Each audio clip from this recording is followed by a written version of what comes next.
ತಾ ಹೇಳಿದನಲ್ಲವೇ, ನಾ ಕೈ ಬಿಡೇನು, ನಾ ಕೈ ಬಿಡೇನು. ಆ ಮಾತು ಹೇಳಿದನಲ್ಲ, ತಾ ಹೇಳಿದನಲ್ಲವೇ.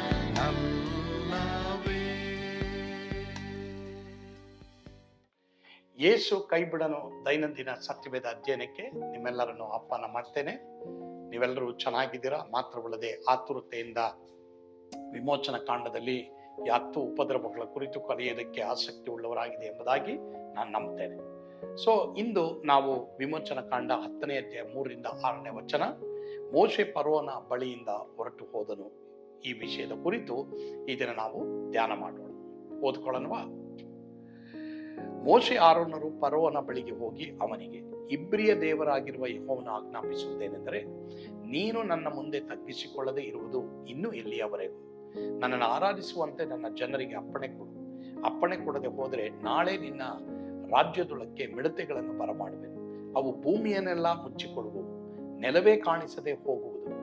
ಅನೇಕಲ್ಲಿನ ಮಳೆಯಿಂದ ನಾಶವಾಗದೆ ಉಳಿದದೆಲ್ಲವನ್ನು ಮಿಡತೆಗಳು ತಿಂದು ಬಿಡುವವು. ಹೊಲದಲ್ಲಿರುವ ನಿಮ್ಮ ಎಲ್ಲ ಮರಗಳ ಎಲೆ ಚಿಗುರುಗಳನ್ನು ತಿಂದು ಬಿಡುವವು. ಅವು ನಿನ್ನ ಮನೆಗಳಲ್ಲಿಯೂ ನಿನ್ನ ಪರಿವಾರದವರ ಮನೆಗಳಲ್ಲಿಯೂ ಐಗುಪ್ತರೆಲ್ಲರ ಮನೆಗಳಲ್ಲಿಯೂ ತುಂಬಿಕೊಂಡಿರುವವು. ನಿಮ್ಮ ತಂದೆ ತಾತಂದಿರು ಹುಟ್ಟಿದಂದಿನಿಂದ ಇಂದಿನವರೆಗೂ ಅಂತ ಮಿಡತೆ ದಂಡನೆ ಎಂದು ನೋಡಿದ್ದಿಲ್ಲ ಎಂದು ಹೇಳಿದರು. ಇದನ್ನು ಹೇಳಿ ಮೋಶೆ ತಿರುಗಿಕೊಂಡು ಫರೋಹನ ಬಳಿಯಿಂದ ಹೊರಟು ಹೋದನು. ಸೊ ಇಲ್ಲಿ ಫರೋಹ ತಗ್ಗಿಸ್ಕೊಳ್ಳಲ್ಲ. ಮೋಶೆ ಅವನಿಗೆ ಮೆಸೇಜ್ ಕೊಡ್ತಾನೆ, ನೀನು ಎಲ್ಲಿವರೆಗೂ ತಗ್ಗಿಸ್ಕೊಳ್ಳದೆ ಇರ್ತೀಯ? ಪ್ರಿಯರೇ, ಇವತ್ತು ಆ ಮೆಸೇಜ್ ದೇವರು ನನಗೂ ನಿನಗೂ ಕೊಡ್ತಾ ಇದ್ದಾನೆ. ನಿಮ್ಮ ಪಾಪಗಳಿಗೆ ಪಶ್ಚಾತ್ತಾಪ ಪಟ್ಟು ಆ ಪಾಪದಿಂದ ತಿರುಗಿ ಯೇಸುವಿನ ಬಳಿಗೆ ತಿರುಗಿಕೊಳ್ಳ್ರೆ. ಅವರು ನಿಮ್ಮ ಪಾಪವನ್ನು ಕ್ಷಮಿಸಿದ್ದಾರೆ. ನಿಮ್ಮ ಪಾಪಗಳು ಕ್ಷಮಿಸೋದಕ್ಕಾಗಿ ಶಿಲುಬೆ ಮೇಲೆ ಪ್ರಾಣ ಕೊಟ್ಟಿದ್ದಾರೆ, ರಕ್ತ ಸುರಿಸಿದ್ದಾರೆ. ಪಾಪ ಕೊಡುವ ಸಂಬಳ ಮರಣ. ಪಾಪದಿಂದ ನಿಮಗೆ ಅಸಮಾಧಾನ. ನನಗೆ ಯಾಕೆ ಅಸಮಾಧಾನ ಅಂತ ನೀವು ಕೇಳಿದ್ರೆ ಅದು ಮೊದಲನೇ ಕಾರಣ. ಸೊ ತಗ್ಗಿಸ್ಕೊಳ್ಳದೆ ಇರೋದ್ರಿಂದ ಈಗ ಇನ್ನೊಂದು ಕಷ್ಟ ಇನ್ನೊಂದು ಡಿಗ್ರಿನಲ್ಲಿ ಹೆಚ್ಚಾಗಿ ಬರುತ್ತೆ. ಆನೆಕಲ್ಲಿನ ಮಳೆಗಿಂತ ಬಹು ವಿಪರೀತವಾದ ಬಾಧೆ ಈ ಮಿಡತೆಗಳ ಬಾಧೆ. ಮೋಶೆ ಇಲ್ಲಿ ವಿವರಣೆ ಮಾಡಿ ಅದನ್ನ ಹೇಳ್ತಾ ಇದ್ದಾರೆ. ಯಾವುದು ಆನೆಕಲ್ಲಿನ ಮಳೆಯಿಂದ ನಾಶವಾಗಿಲ್ಲೋ ಅದನ್ನ ಮಿಡತೆಗಳ ದಂಡು ಎಲ್ಲ ತಿಂದುಬಿಡುತ್ತೆ, ಮತ್ತೆ ಇನ್ನು ಉಳಿದ ಎಲೆ ಚಿಗುರುಗಳನ್ನು ತಿಂದ್ಬಿಡುತ್ತೆ. ಅಂದ್ರೆ ದೇವರ ಮುಂದೆ ನೀನು ತಗ್ಗಿಸ್ಕೊಳ್ಳದೆ ಹೋದ್ರೆ ನಾನು ನೀನು ಖಂಡಿತವಾಗಿ ಸಂಪೂರ್ಣವಾಗಿ ಖಾಲಿ ಆಗ್ತೀವಿ ಅನ್ನೋದು ಸಹ ಅಲ್ಲಿ ದೇವರು ತಿಳಿಸ್ತಾ ಇರುವಂತ ಒಂದು ಮೆಸೇಜ್. ಪ್ರಿಯರೇ, ನಮಗೆ ಹೊರತೆ ಇರಬೇಕು, ಕೊರತೆ ಇರಬಾರ್ದು. ಸೊ ಕೊರತೆ ಇರೋದಕ್ಕೆ ಕಾರಣ ಏನೆಂಬುದಾಗಿ ಕಂಡಿಡಿದು ದೇವರ ಬಳಿಗೆ ನಾವು ತಿಳ್ಕೊಳ್ಳೋಣ, ನಮ್ಮ ನಡತೆಗಳನ್ನ ನಾವು ಸರಿಪಡಿಸೋಣ.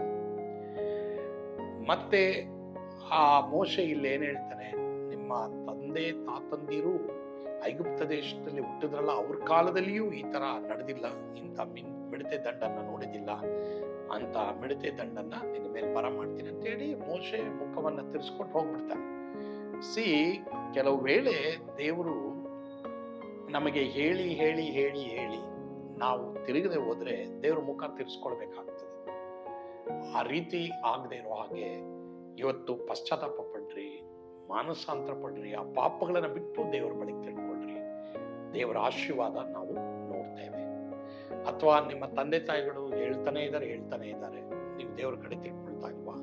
ನಿಮ್ಮ ಗುರಿ ಹಿರಿಯರು ಒಳ್ಳೇದನ್ನ ಮಾಡು, ಒಳ್ಳೇದನ್ನ ಆರಿಸ್ಕೊ ಅಂತ ಹೇಳ್ತಾ ಇದ್ದಾರೆ, ನೀನ್ ಅದನ್ನ ಕೈಗೊಂಡು ನಡೆಯಕ್ಕೆ ಇಷ್ಟ ಇಲ್ವಾ? ಅವ್ರ ಮುಖ ತಿರ್ಸ್ಕೊಂಡ್ರೆ ಏನಾಗುತ್ತೆ ನೀವು ನೋಡ್ರಿ. ಆ ರೀತಿ ಯಾರಾದ್ರೂ ಇವತ್ತಿದ್ದೀರಾ, ನನಗೆ ಈ ಒಂದು ಗದರಿಕೆ ಬೇಡ, ನನಗೆ ಈ ಒಂದು ಅಡ್ವೈಸ್ ಬೇಡ ಎಂಬುದಾಗಿ ನೀವು ಹೇಳಬಾರ್ದು. ಫರೋಹನ ಹಾಗೆ ನಿಮ್ಮ ಮನಸ್ಸನ್ನ ಕಠಿಣ ಮಾಡ್ಕೊಳ್ಬೇಡ್ರಿ. ಏನೆಲ್ಲ ಅಲ್ಲಿ ಆಗುತ್ತೆ ಎಲ್ಲ ಎವ್ರಿಥಿಂಗ್ ಬಿಕಮ್ಸ್ ಎಂಪ್ಟಿ.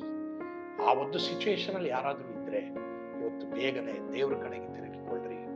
ದೇವರು ಖಂಡಿತವಾಗಿ ನಿನಗೆ ಕೃಪೆ ತೋರಿ ಮತ್ತೆ ಚಿಗುರು ಹಾಗೆ ದೇವರು ಮಾಡ್ತಾರೆ. ಆ ರೀತಿ ಕರ್ತನು ನಮ್ಮನ್ನು ನಡೆಸಲಿ. ಆಮೇನ್. ಪ್ರಾರ್ಥಿಸೋಣವಾ? ನಮ್ಮನ್ನು ಬಹಳವಾಗಿ ಪ್ರೀತಿ ಮಾಡಿದಂತ ನಮ್ಮ ಸ್ವರ್ಗೀಯ ತಂದೆ ದೇವರೇ, ಈಗ ಸ್ವಾಮಿ ನಿಮಗೆ ಕೋಟಿ ಕೋಟಿ ಸ್ತೋತ್ರವನ್ನು ಸಲ್ಲಿಸ್ತೇವೆ. ಅಪ್ಪ ತಂದೆ ಆದರೆ ಫರೋಹನ ಹಾಗೆ ಯಾರು ಸಹ ತಮ್ಮ ಹೃದಯಗಳನ್ನು ಕಠಿಣ ಮಾಡಿಕೊಳ್ಳಬಾರದು. ಟೀನೇಜರ್ಸ್ಗಾಗಿ ನಾವು ಪ್ರಾರ್ಥಿಸ್ತೇವೆ. ಹೆಣ್ಣು ಮಕ್ಕಳು ಗಂಡು ಮಕ್ಕಳಿಗಾಗಿ ಪ್ರಾರ್ಥಿಸ್ತೇವೆ. ಕೆಲವು ವೇಳೆ ತಂದೆ ತಾಯಿಗಳ ಅಡ್ವೈಸ್ ಅವ್ರಿಗೆ ಇಷ್ಟ ಇಲ್ಲ, ಗುರು ಹಿರಿಯರ ಅಡ್ವೈಸ್ ಇಷ್ಟ ಇಲ್ಲ. ದೇವರೇ ಅಡ್ವೈಸ್ಗಳಿಗೆ ಕಿವಿಗೊಡ್ಲಿಕ್ಕೆ ಅವನು ಕೃಪೆ ಕೊಡು. ಕೆಲವು ವೇಳೆ ಕೆಲವು ಜನರು ಪಾಪದಲ್ಲಿದ್ದಾರೆ, ಪಾಪ ಕೃತ್ಯಗಳು ಮಾಡಿ ಮಾಡಿ ಮಾಡಿ ಮಾಡಿ ಹೃದಯ ಕಠಿಣವಾಗ್ತಾ ಇದೆ. ಹೃದಯವನ್ನು ಕಠಿಣ ಮಾಡ್ಕೊಳ್ಳೋದ ಹಾಗೆ ನಿನ್ನ ಕಡೆಗೆ ತಿರುಗುವ ಹಾಗೆ ನಮ್ಮೆಲ್ಲರಿಗೂ ಕೃಪೆ ಕೊಡಪ್ಪ. ಯೇಸುವಿನ ಹೆಸರಿನಲ್ಲಿ ಪ್ರಾರ್ಥಿಸ್ತೇವೆ ಸ್ವಾಮಿ, ಆಮೇನ್. ಕರ್ತನು ತಾನೇ ನಿಮ್ಮೆಲ್ಲರನ್ನ ಆಶೀರ್ವಾದ ಮಾಡಲಿ. ಯೇಸು ನಿಮ್ಮನ್ನು ಕೈ ಬಿಡಲ್ಲ.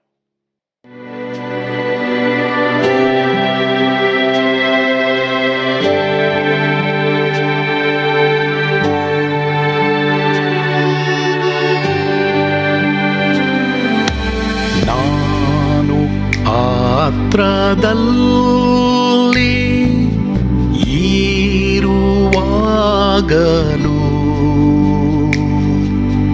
ನೀನು ಭಯಪಟ್ಟು ಓಡಬಾರದು. ನನ್ನ ಮಾತನಂಬಿ ಸ್ಥಿರವಾಗಿರು.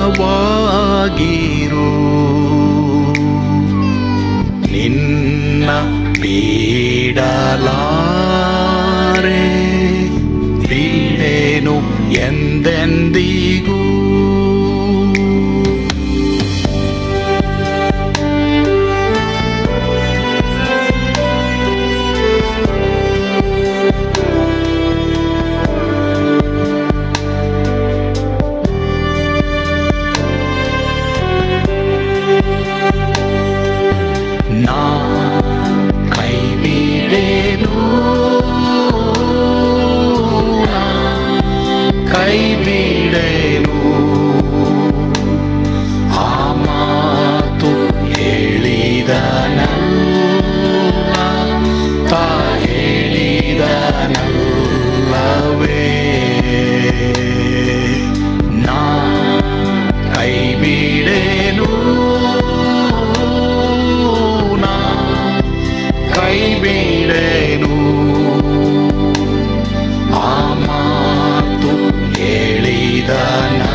ಹೋದರು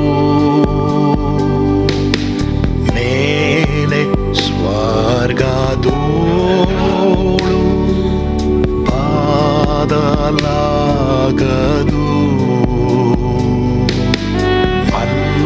ಅಲ್ಲಿಂದೇಸು ಸ್ವಾಮಿ ಬಾರುವಾತನು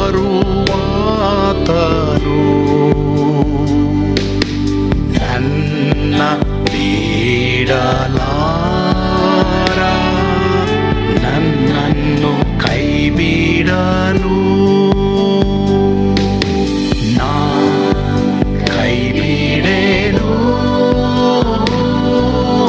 ನಾ ಕೈ ಬಿಡೆನು. ಆ ಮಾತು ಹೇಳಿದ ನನ್ನ ತಾ ಹೇಳಿದ ನಲ್ಲವೇ. ನಾ ಕೈ ಬಿಡೆನು, ನಾ ಕೈ ಬಿಡೆನು. ಆ ಮಾತು ಹೇಳಿದ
ಬಿಡಲಾರ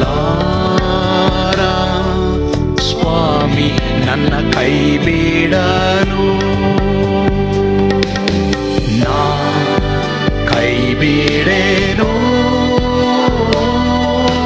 ನಾ ಕೈ ಬಿಡೇನು ಆ ಮಾತು ಹೇಳಿದನಲ್ಲ ತಾ ಹೇಳಿದನಲ್ಲವೇ ನಾ ಕೈ ಬಿಡೇನು ನಾ ಕೈ ಬಿಡೇನು ಆ ಮಾತು ಹೇಳಿದನಲ್ಲ ತಾ ಹೇಳಿದನಲ್ಲವೇ